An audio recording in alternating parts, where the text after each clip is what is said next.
Assalamualaikum warahmatullahi wabarakatuh. Halo ayah bunda dan para pengasuh hebat dimanapun kalian berada.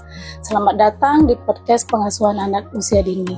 Podcast yang siap menemani perjalanan ajaib sekaligus penuh tantangan dalam membesarkan si kecil di usia emas. Saya Dewi Kurni Nazara, saat ini sedang berkuliah di Universitas Terbuka. Kita akan mengupas tuntas berbagai isu seputar pengasuhan anak usia dini, mulai dari tips di era digitalisasi ini.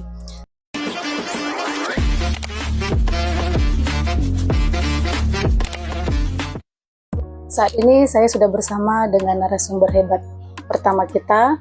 Beliau bukan hanya praktisi pendidikan anak usia dini, tapi juga seorang orang tua yang setiap hari bergumul dengan manis pahitnya mengasuh anak di rumah. Selamat pagi Bu. Selamat pagi Bu. Bagaimana kabarnya? Alhamdulillah kabar baik. Alhamdulillah. Terima kasih banyak Ibu sudah meluangkan waktunya untuk berbagi pengalaman dan ilmu di podcast ini. Nah, oke, baik Ibu, kami persilakan untuk memperkenalkan diri. Baik, terima kasih untuk Ibu Dewi. Kami akan memperkenalkan diri.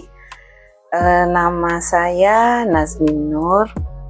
Saya bertugas sebagai Kepala RA, yaitu di Raudatul Atfal Al-Furqan, Kota Gunung Sitoli. Itu di bawah Kementerian Agama Kota Gunung Sitoli. Dan tentunya selain sebagai seorang pendidik, maka kita juga sebagai ibu rumah tangga tentunya yang mengasuh anak-anak kita di rumah. Iya, oke, luar biasa Ibu ya. Nah, sebagai orang tua di rumah dan pemimpin di sekolah, tentu sudut pandang Ibu sangat kaya.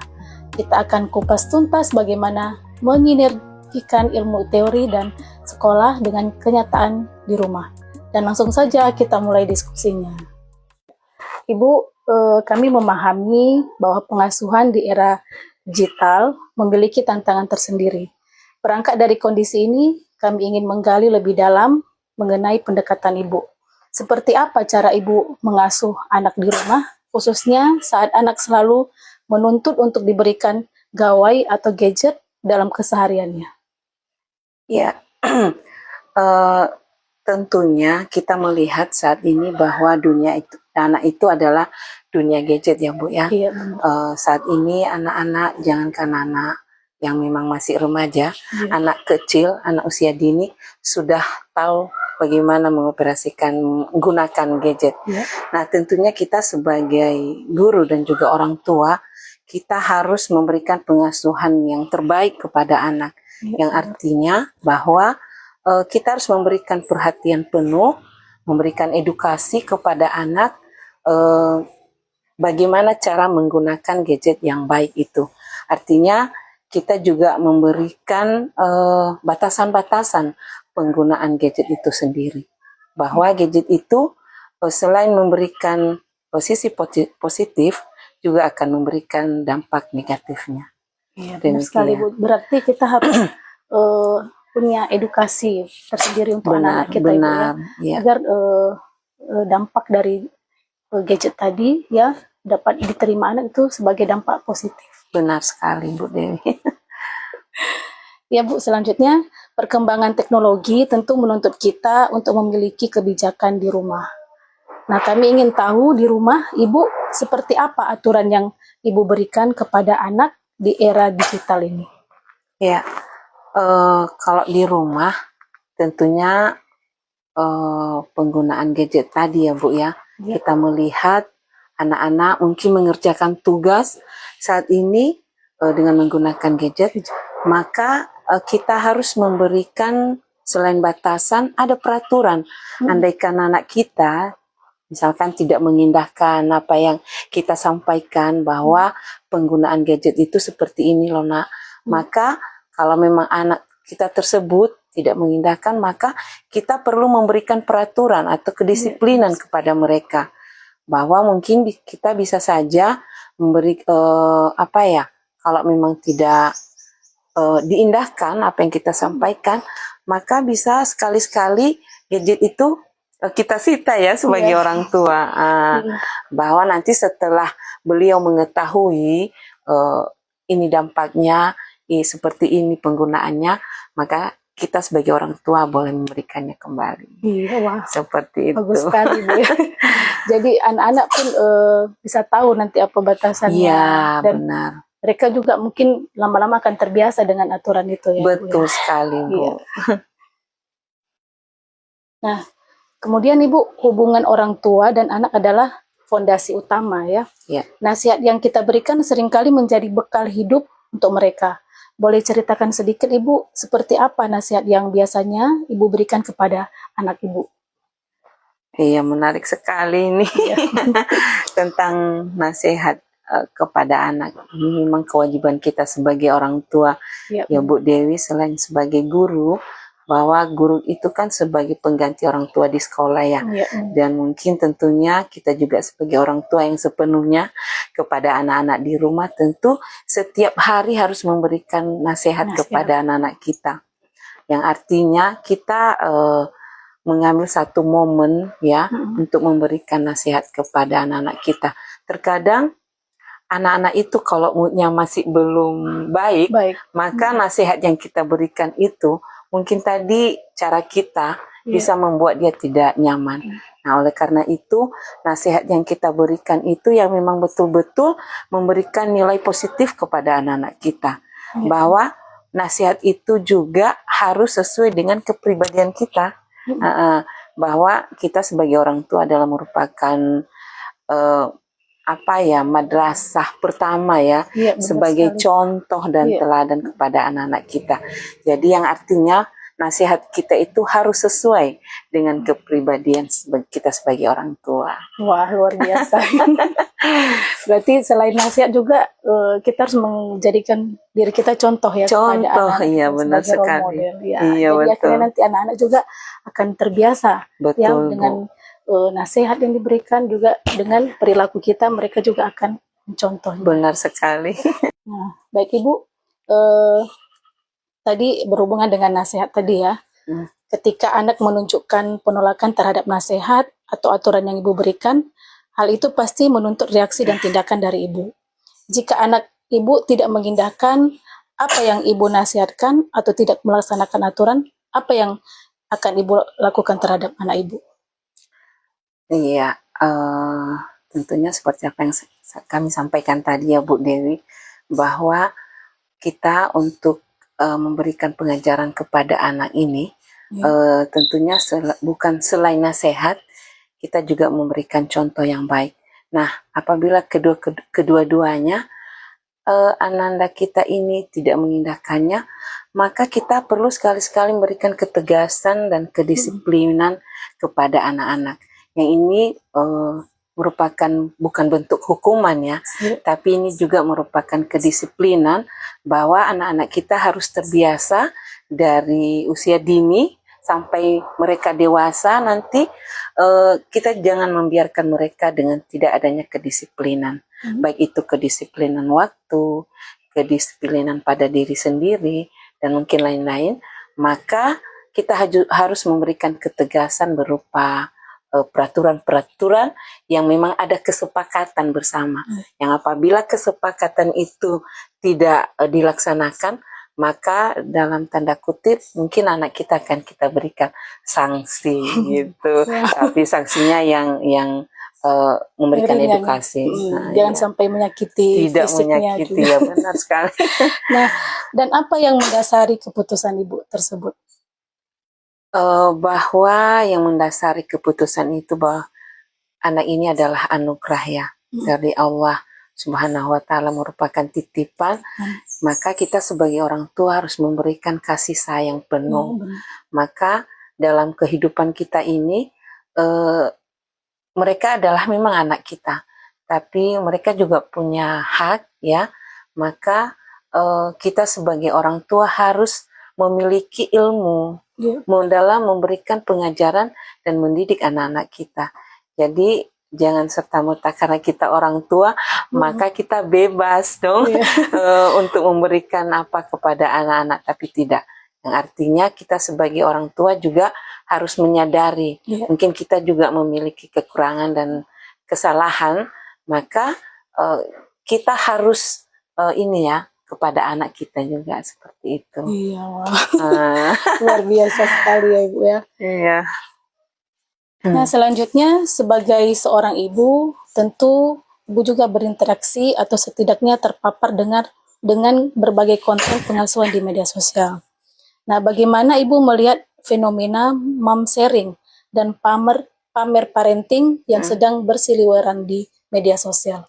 Iya, menarik sekali ya Bu Dewi. Tentunya saat ini di media sosial ya sedang viral-viralnya ya kegiatan-kegiatan mom sharing ini. Iya, benar. Kita menyikapi dan melihat itu tentunya ini dalam arti bagaimana cara kita melihat dan menyikapinya sih. Yang artinya kegiatan mom sharing ini sebenarnya ada baiknya juga, bahwa mungkin orang tua di rumah yang memang belum memiliki pengetahuan tentang trik-trik di dalam pengajaran dan mendidik anak-anak, maka mungkin dengan berbagi ilmu di media sosial, maka kita sebagai orang tua dapat mengaplikasikannya di kehidupan kita sehari-hari. Namun kita harus juga menyadari, bahwa tidak semua apa yang di-share ya, dibagikan di dalam media sosial itu bisa kita ambil. Kita harus memilih dan memilah mana yang baik dan mana yang benar. Iya, seperti jadi, itu. Memang ada manfaatnya. Ada manfaatnya. Kita sebagai orang tua harus pandai-pandai memilah ya mana yang sesuai dengan kebutuhan anak kita. Jangan semua diambil ya. Benar sekali. Karena semuanya ada yang nggak sesuai dengan kondisi anak kita. Betul ya, betul. Jadi kita harus menyesuaikan dengan kebutuhan kita dalam mendidik putra-putri kita. Luar biasa. Nah, setelah melihat berbagai konten mom sharing di media sosial, kami penasaran nih, apakah Ibu mengadopsi tips dan trik parenting dari media sosial untuk mengasuh anak Ibu di rumah? Iya, tentunya jujur aja ya, kita harus ini dong mengadopsi juga ya, artinya kalau kita melihat itu memang ada manfaatnya, ada kebaikan di dalam hal-hal yang mungkin dibagikan itu, maka tentunya kita akan mengadopsi. Namun itu tadi dengan catatan bahwa kita harus bisa memilih mana yang baik dan benar, yang salah gitu. Oke, berarti ini mom sharing ini ada manfaatnya. Ada manfaatnya tentunya. Ya, Ayah Bunda, sungguh sesi ini sesi yang sangat mencerahkan.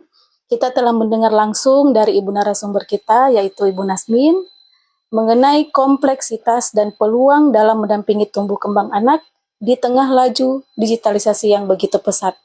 Kuncinya adalah komunikasi, pengawasan yang bijak, dan keteladanan. Terima kasih Bu sekali lagi. Terima kasih Bu Dewi, sungguh luar biasa. Ya, terima kasih atas kehadirannya.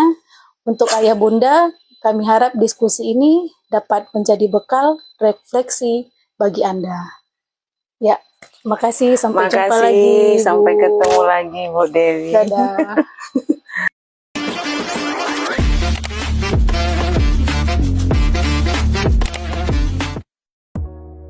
Assalamualaikum warahmatullahi wabarakatuh. Halo Ayah Bunda hebat. Saat ini saya sudah bersama dengan narasumber hebat kedua kita. Dan kita masih membahas topik yang sangat menarik, yaitu tentang pengasuhan anak usia dini.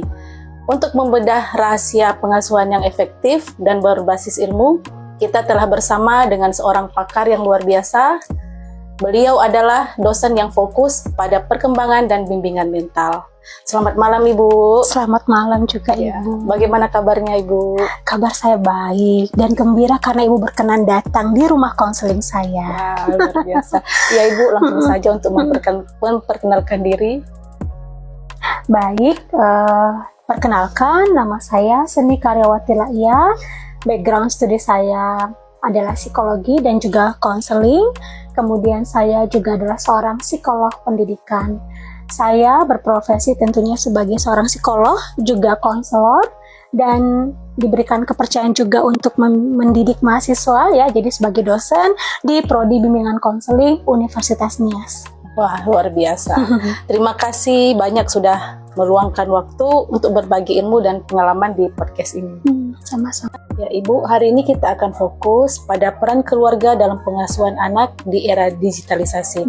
Kami yakin panduan dari perspektif psikolog akan sangat membantu ayah bunda dalam menciptakan pola asuh yang bukan hanya baik, tetapi juga membentuk mental anak yang sehat.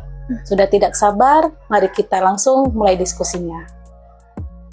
Ya, baik Ibu, informasi mengenai pengasuhan saat ini sangat mudah diakses melalui media sosial.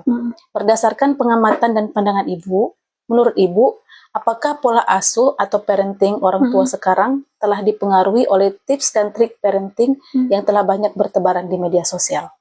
Baik, ini pertanyaan yang sangat kontekstual ya Bu Dewi ya.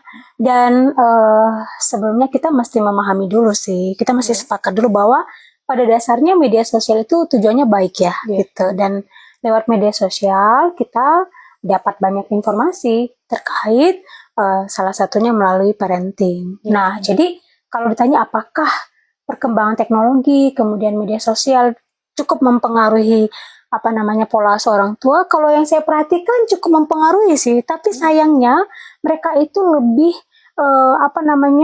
bersifat hanya karena tren saja. Jadi ketika mereka melihat sebuah video, terus kemudian video ini mengatakan seperti ini, nah banyak orang tua buru-buru mencoba menerapkan pola asuh yang mereka lihat di video itu. Nah kemudian muncul lagi yang baru, muncul lagi tren baru, pola asuh yang baru, akhirnya pola asuh yang diberikan tidak menetap gitu, tidak konsisten gitu, dan akhirnya menimbulkan kebingungan. Ketika ini kok seperti ini terus berubah lagi seperti ini, jadi yang mana yang benar? Jadi cukup mempengaruhi sih menurut saya gitu. Tapi sayangnya kurang disaring sama orang tua gitu. Iya, berarti itu kembali lagi ke orang tua ya Bu, bagaimana pandai-pandai memilah ya. Yes, betul sekali Bu. Parenting mana yang terbaik untuk anak-anaknya ya, sesuai dengan perkembangan anak itu sendiri, sesuai dengan usianya juga. Jadi kita nggak boleh mengambil semuanya Bu, istilahnya kita harus menyaring ya Bu. Perlu sekali itu. Parenting yang ada di media sosial tersebut. Ya Ibu. Baik, selanjutnya kami ingin menggali pandangan Ibu mengenai dinamika pengasuhan di tengah pesatnya era digitalisasi saat ini. Transformasi teknologi dan informasi yang begitu cepat tentu membawa tantangan sekaligus peluang baru dalam membentuk karakter dan membimbing anak. Oleh karena itu, menurut Ibu, faktor-faktor apa saja yang paling signifikan yang memengaruhi pola asuh orang tua di era digitalisasi sekarang? Ya, menurut saya yang paling menentukannya bagaimana pola asuh orang tua, kemudian terkait dengan media sosial yang berkembang, ya faktor yang paling signifikan mempengaruhi itu adalah pendidikan orang tua. Saya melihat bahwa kebanyakan orang tua dengan pendidikan yang lebih tinggi itu lebih bisa menyaring gitu, dan mereka lebih terbuka dengan informasi yang ada. Jadi ketika ada informasi terkait parenting, mereka karena punya kemampuan berpikir yang lebih jauh ya, jadi mereka bisa menyaring dengan baik gitu. Nah sebaliknya mereka yang mungkin tamatan pendidikan di bawah sekolah menengah gitu ya, mungkin mereka tertarik dengan isu pola asuh yang mereka dengarkan, tapi yang saya perhatikan mereka tertarik tapi itu hanya sekedar informasi sambil lalu saja, jadi tidak terlalu diterapkan. Nah makanya saya melihat pendidikan orang tua itu sangat menentukan sekali bagaimana pengaruh dari informasi pola asuh yang diberikan. Itu yang saya perhatikan sekali ya Ibu. Berarti pendidikan orang tua itu sangat mendukung sekali ya Ibu ya, dalam peran mengasuh pengasuhan kepada anak mereka. Betul Bu Dewi. Dan selanjutnya media sosial kini menjadi bagian tak terpisahkan dari kehidupan sehari-hari, bahkan memengaruhi bagaimana orang tua mengasuh. Oleh karena itu kami ingin bertanya kembali, menurut Ibu, apa dampak media sosial terhadap gaya parenting orang tua di zaman sekarang? Iya, ini juga pertanyaan yang sering kali saya temukan di lapangan gitu ya, karena waktu saya bawa materi atau seminar parenting ya, banyak orang tua bertanya seperti ini, Bu, kata video ini katanya anak harus diperlakukan begini, tapi video ini bilangnya seperti ini gitu. Jadi saya melihat pertanyaan-pertanyaan tersebut menimbulkan kebingungan, tetapi ada juga antusias untuk cari tahu gitu ya. Nah, apa dampaknya? Dampaknya adalah orang tua memang terpenuhi kognitifnya atau cara berpikirnya terhadap bagaimana mengasuh anak, tetapi juga sekaligus menimbulkan kebingungan gitu. Jadi yang terjadi adalah kebanyakan orang tua mengasuh anak karena tren, karena viral, karena misalnya video ini bilang begini, semua rame-rame ke sana. Mengikuti. Padahal yang sebenarnya, padahal yang sebenarnya apapun kondisinya, apapun zamannya, pola asuh itu harus sesuai kebutuhan anak. Itu kata kuncinya dalam mendidik anak. Harus sesuai dengan tingkat perkembangan anak. Jadi jangan terpengaruh dengan tren-tren yang ada saat ini. Karena belum tentu tren itu sesuai dengan kondisi dan psikologis perkembangan anak kita. Seperti itu. Benar sekali, Bu ya. Dan kemudian memahami peran pengasuhan dalam perkembangan anak adalah hal yang krusial ya, Bu ya. Benar. Oleh karena itu, menurut Ibu, seberapa besar pola asuh orang tua serta pola asuh orang tua dalam pendidikan di sekolah dalam membentuk karakter anak? Nah, sebenarnya ini isu ya, dari tahun ke tahun, dari zaman ke zaman gitu ya. Dan ini juga ada pengaruhnya dari pola asuh yang dialami oleh orang tua sebelumnya. Kalau saya lihat sekarang kan orang tua udah masuk di generasi milenial ya. Generasi milenial tuh sekitar umur 30 ke 40 gitu. Jadi mereka itu bisa dikatakan adalah produk dari orang tua generasi X. Nah, sementara orang tua generasi X ini ketika mereka diasuh itu masih menggunakan kekerasan. Jadi sisa-sisa kekerasan itu kemungkinan masih dirasakan oleh orang tua sekarang, gitu. Jadi coba Ibu bayangkan mereka yang pernah mengalami mungkin proses pola asuh yang kekerasan, bukan kekerasan ya, tapi keras di rumah, kemudian dikombinasikan dengan media sosial yang relatif, yang mencoba merelatifkan semua, ada saatnya menghukum, ada saatnya tidak. Jadi ya akhirnya jadi menimbulkan kebingungan gitu. Nah, kalau ditanya dampaknya ya selalu ada konsekuensi dan konsekuensinya selalu sama. Misalnya kalau dia menerapkan pola asuh otoriter, tetap aja akan berdampak kepada kesehatan mental anak. Jadi masih sama sih begitu. Tidak jauh beda sekalipun perkembangan teknologi cukup pesat gitu. Karena lagi-lagi kembali kepada sejauh apa orang tua memahami dan merespon kembali informasi tersebut. Selalu ada dampak dari pola asuh yang diberikan. Iya. Baik Ibu, dan kemudian memberikan batasan atau aturan dan bimbingan nasihat adalah elemen kunci dalam pengasuhan. Kami ingin mengetahui bagaimana orang tua sebaiknya mendidik anaknya dalam hal memberikan aturan dan juga nasihat. Nah, ini pertanyaan yang paling nancep nih menurut saya ya. Saya pernah membaca sebuah artikel dari organisasi internasional ya yang terkait dengan kesehatan mental anak. Mereka justru sepakat, jadi dokter-dokter secara internasional ya, dokter anak, mereka sepakat bahwa anak-anak itu hanya boleh ya paling lama 2 jam per hari, itu sampai umur 18 tahun. Saya aja bacanya kaget gitu ya. Dan kalau dia masih anak kecil, maka itu harus dalam dampingan orang tua dan tidak boleh lebih dari 30 menit. Nah, kalau ditanya sejauh apa kita memberi batasan, kemudian sejauh apa kita mengontrol anak di dalam pola asuh saat ini, memang yang paling penting adalah kita perlu memberi batasan sesuai dengan tahapan perkembangan anak. Nah, maksud saya seperti ini. Kalau dia anak kecil gitu ya, misalnya usia 5 mungkin sampai 10 tahun, kita perlu sedikit lebih tegas ya dengan pengertian bahwa misalnya handphone itu hanya bisa dipakai untuk belajar dan jamnya sudah lebih terbatas. Nah, ketika dia mungkin naik beranjak remaja, kita mungkin agak bisa tambah sedikit, tapi tetap dengan peraturan. Nah, masuk remaja ke atas tentu sudah lebih panjang.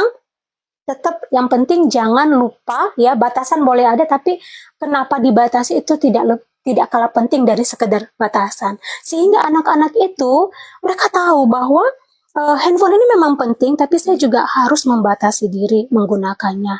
Dan memang kan Bu, handphone ini kan menawarkan berbagai hal yang menarik ya. Nah, otak kita ini kalau ditawarkan hal yang menarik tuh nggak nolak ya, gitu. Dan kita khawatirkan adalah jadi kecanduan, dan itu memang efek yang kita hindari. Kalau anak sudah dibatasi secara teratur begitu ya dari kecil, itu saya yakin anak-anak ini akan lebih tahu sejauh apa mereka menggunakan dan mengakses informasi. Jadi tetap perlu batasan dengan makna yang benar ya, kenapa mereka harus membatasi diri pakai gadget, itu menurut saya. Ya, dan diberikan juga Ya. pemahaman ya Bu ya. Ya, itu paling penting juga. Dan itu berarti orang tua ini harus lebih perhatian kepada anaknya Ibu ya, untuk mengenai batasan-batasan tadi. Ya, menarik sekali ya Bu. Dan ini yang terakhir ya Bu ya. Nah, mengingat pentingnya peran anak usia dini dalam mendukung tumbuh kembang anak secara holistik, kami ingin meminta masukan dari Ibu, bagaimana saran Ibu kepada pihak lembaga pendidikan anak usia dini dalam menjalankan program pembelajaran yang berbasis pada pola pengasuhan anak yang tepat di tengah keberagaman karakter anak. Baik. Kalau saya sih masih dengan versi yang lama ya, tapi justru versi lama ini yang menurut saya belum banyak diaplikasi gitu ya, atau diterapkan oleh lembaga pendidikan.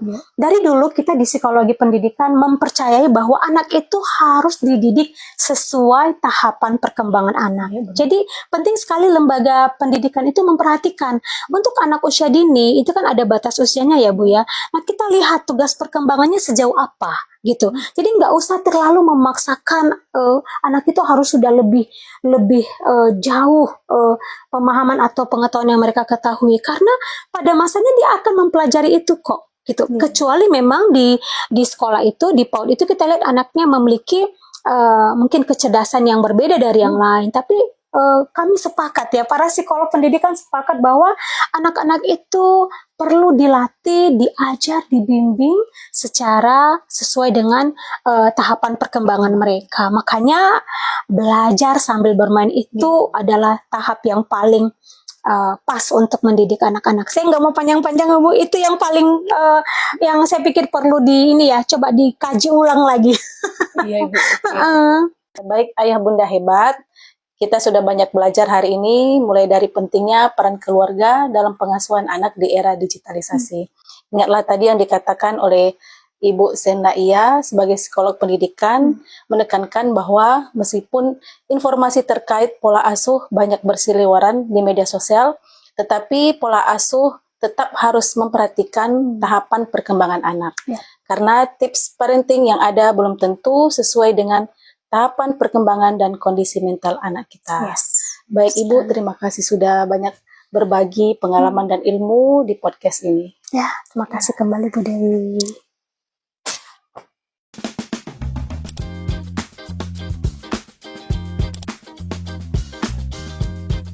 Halo Ayah Bunda hebat, saya ada tips nih untuk pola asuh orang tua di era digitalisasi ini. Nah, salah satunya yaitu yang pertama, terapkan aturan dan batasan yang jelas. Contohnya, buat kesepakatan keluarga, diskusi dan sepakati bersama anak tentang di mana dan berapa lama perangkat digital seperti gadget atau TV boleh digunakan. Contohnya, tidak ada gadget saat makan selama waktu keluarga atau menjelang tidur. Nah, yang kedua, dampingi dan awasi aktivitas anak. Jadilah mitra digital. Jangan hanya melarang, tetapi terlibatlah dalam aktivitas digital anak. Ajak mereka menonton, bermain game edukasi, atau menjelajahi konten bersama. Kemudian, pantau konten yang diakses, gunakan fitur kontrol orang tua, letakkan perangkat di ruang terbuka. Yang ketiga, ajarkan literasi dan keamanan digital. Edukasi konten positif vs negatif.